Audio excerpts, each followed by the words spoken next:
Hi everyone, मैं सतीश कुमार और स्वागत है फिर से अपने यूट्यूब चैनल आज का डेमो में।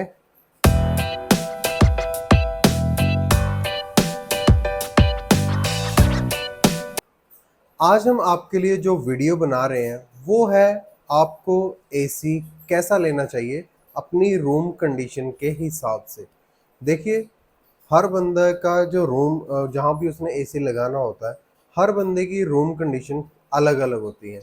किसी का रूम छोटा है, किसी का बड़ा है, किसी का ऊपर है, किसी का नीचे है, किसी का मतलब दुकान के अंदर लगाना है, किसी ने हॉल के अंदर लगाना है।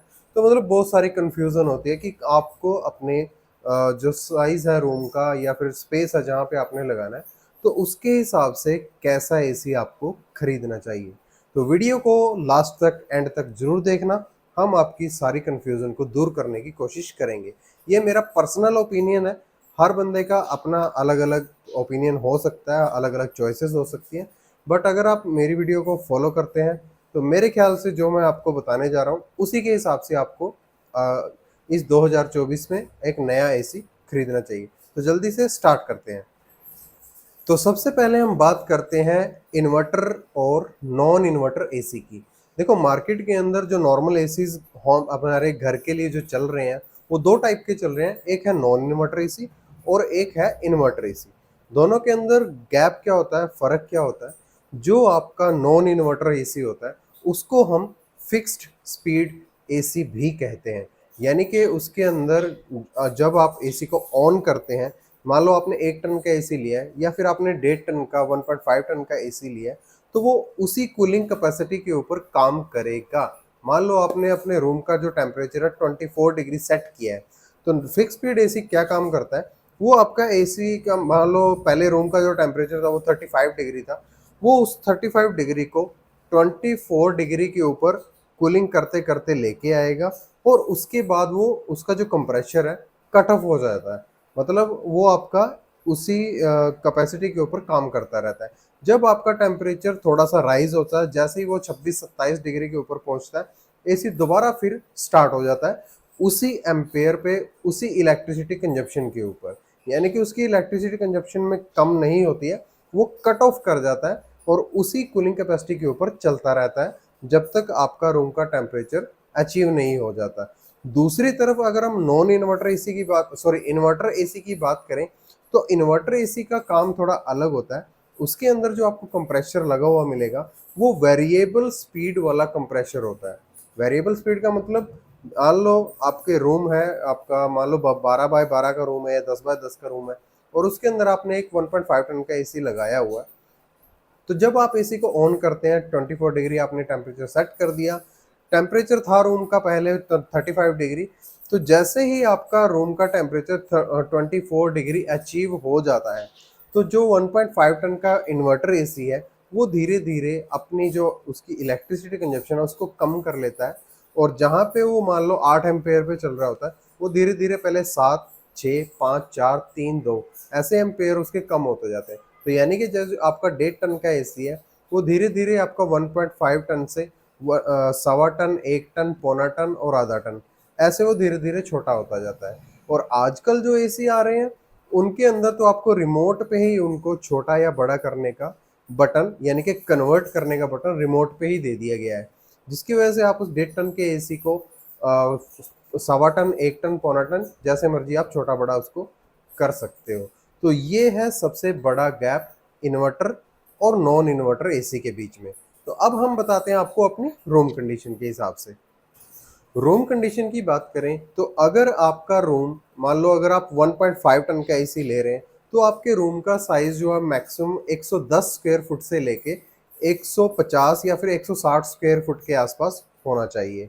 और अगर आप 1 टन का एसी ले रहे हैं, तो आपका रूम साइज़ 110 स्क्वायर फुट से कम होना चाहिए। तब आप एक इन्वर्टर एसी के बारे में सोच सकते हैं, पर सिर्फ यही काफ़ी नहीं है साइज़। अगर आपका रूम ऊपर है और हीट काफ़ी ज़्यादा पड़ती है वहाँ पे, सारी की सारी दीवारें बिल्कुल खुली हैं, छत भी खुली है और आपको लगता है कि जो रूम का टेम्परेचर है वो काफ़ी ज़्यादा हो जाता है, तब मेरे ख्याल से वहाँ पे आपको इन्वर्टर एसी नहीं लगाना चाहिए, क्योंकि वहाँ पे सबसे बड़ी प्रॉब्लम ये होती है कि टेम्परेचर अचीव नहीं हो पाता जल्दी से और आपका इन्वर्टर एसी फुल कैपेसिटी पे ही काम करता रहता है। तो मेरे ख्याल से वहाँ पे आपको एक नॉन इन्वर्टर एसी लगाना चाहिए, वो ज़्यादा आपको अच्छी कूलिंग दे पाएगा, अच्छा आपको मतलब वहाँ पे इन्वायरमेंट मिलेगा। दूसरी तरफ अगर वही रूम आपका नीचे है, ऊपर से पूरा दबा हुआ, ऊपर भी मतलब कुछ बना हुआ मकान, टाइलें वाइलें लगी हुई हैं या फिर और साइड से दीवारें भी आपकी दबी हुई हैं, अगर आपके रूम का जो टेम्परेचर है वो नॉर्मल ही रहता है, ज़्यादा तपता नहीं है, तब आप एक इन्वर्टर एसी वहाँ पे लगा सकते हैं। रूम का साइज़ वही सेम 160 स्क्वायर फुट से लेके 110 स्क्वायर फुट के करीब अगर रहता है, तो आप 1.5 टन यूज़ करें, उससे छोटा है तो 1 टन चूज़ कर सकते हैं। वहाँ पे आपको इन्वर्टर एसी लगाना चाहिए, क्योंकि वहाँ पे जल्दी से आपका जो रूम टेम्परेचर है वो अचीव हो जाएगा, और जो 1.5 टन का एसी है वो धीरे-धीरे अपनी टनेज को कम कर लेगा और आपको जो इलेक्ट्रिसिटी कंजप्शन वो काफ़ी कम मिलेगी। तो ये भी आपको ध्यान में रखना चाहिए। तो ये मैंने आपका कन्फ्यूज़न दूर किया है रूम के कंडीशन के हिसाब से। दूसरा, एक जब हम शॉप वगैरह में लगा रहे होते हैं या खुले एरिया में लगा रहा होता है एसी को, तो शॉप पे भी डिपेंड करता है आपकी शॉप किस चीज़ की है। मान लो आपकी शॉप मैक्सिमम टाइम आपका जो दरवाज़ा है वो बंद रहता है, तो वहाँ पे आपको इन्वर्टर एसी लगाना चाहिए, क्योंकि वहाँ पे टेम्परेचर अचीव हो जाएगा और आपको ये जो इलेक्ट्रिसिटी कंजप्शन है वो काफ़ी कम रहेगी। बट दूसरी तरफ जैसे मान लो किराना स्टोर होता है, वहाँ पे जो दरवाज़ा है वो मेरे ख्याल से दिन में 1000 बार खुल जाता है, तो वहाँ पे टेम्परेचर अचीव नहीं हो पाता। आपको वहाँ पे एक फिक्स स्पीड एसी ही लगाना चाहिए, क्योंकि वहाँ पे आपको इन्वर्टर जो टेक्नोलॉजी होती है वो वहाँ काम ही नहीं करने वाली। तो वहाँ पे आपको मतलब मेरे ख्याल से वो एसी नहीं लगाना चाहिए, वहाँ पे आपको एक फिक्स स्पीड एसी ही लगाना चाहिए। तो इस बात का भी आपको ध्यान रखना है। नेक्स्ट जो कन्फ्यूज़न होती है हमारे में वो होती है स्टार रेटिंग को लेके। इसके अंदर क्या होता है, मान लो कभी-कभार आप कन्फ्यूज़ हो जाते हैं कि हमें यार 3 स्टार एसी लेना चाहिए या 5 स्टार एसी लेना चाहिए, मतलब काफ़ी कन्फ्यूज़न चली रहती है। तो इस कन्फ्यूज़न को दूर कैसे किया जाए?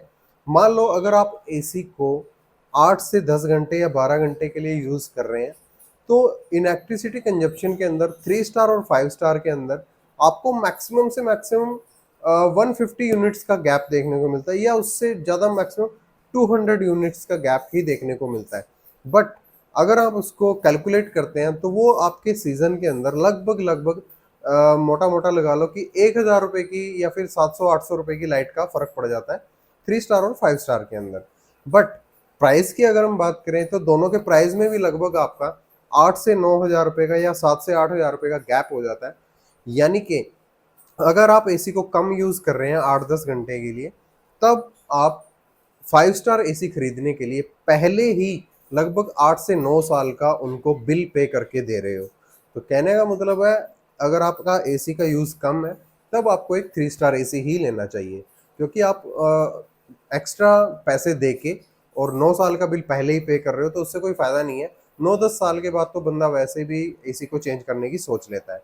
बट अगर दूसरी तरफ आपका एसी बहुत ज़्यादा यूज़ होता है, 18 से 20 घंटे या 22 घंटे कंटिन्यू चलता रहता है, तब आपको 5 स्टार एसी ही लेना चाहिए, क्योंकि 3 स्टार और 5 स्टार के अंदर फिर बहुत ज़्यादा गैप हो जाएगा यूनिट्स का। तब आपका अगर यूज़ बहुत ज़्यादा है, तब आपको एक 5 स्टार एसी ही लेना चाहिए। नेक्स्ट अगर हम बात करें तो एक कन्फ्यूज़न होती है कूलिंग कैपेसिटी को लेके। उसके अंदर क्या होता है, अगर आप एक 1.5 टन का एसी ले रहे हैं, तब आपको उसकी कूलिंग कैपेसिटी भी नोटिस करनी है। कम से कम अगर 1.5 टन का आप एसी ले रहे हैं, तो उसकी 100% वर्किंग के ऊपर जो कूलिंग कैपेसिटी है वो कम से कम 5000 वोट या फिर 5100 वोट ज़रूर होनी चाहिए। उससे ज़्यादा हो तो और भी ज़्यादा बेस्ट है।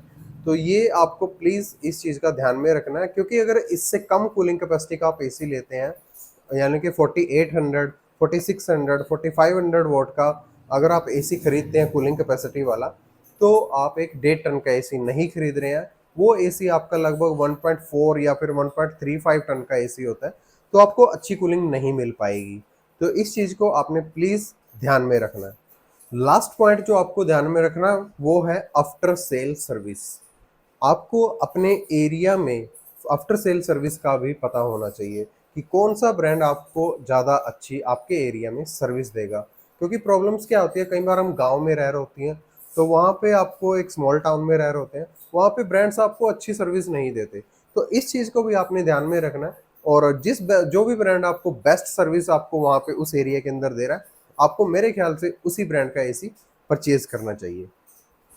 तो ये था हमारा आज का वीडियो एसी की गाइडेंस, एसी की खरीदने की गाइडेंस को लेके। आशा करता हूँ आपको वीडियो पसंद आया होगा, आपके लिए बिल्कुल हेल्पफुल रहेगा। और अगर आपको वीडियो पसंद आया तो वीडियो को लाइक करना, शेयर करना, सब्सक्राइब करना। तो इसी के साथ आज के वीडियो को यहीं पे एंड करते हैं और दोबारा मिलते हैं ऐसे ही किसी इंटरेस्टिंग वीडियो के साथ। तब तक ओके, टाटा, बाय बाय।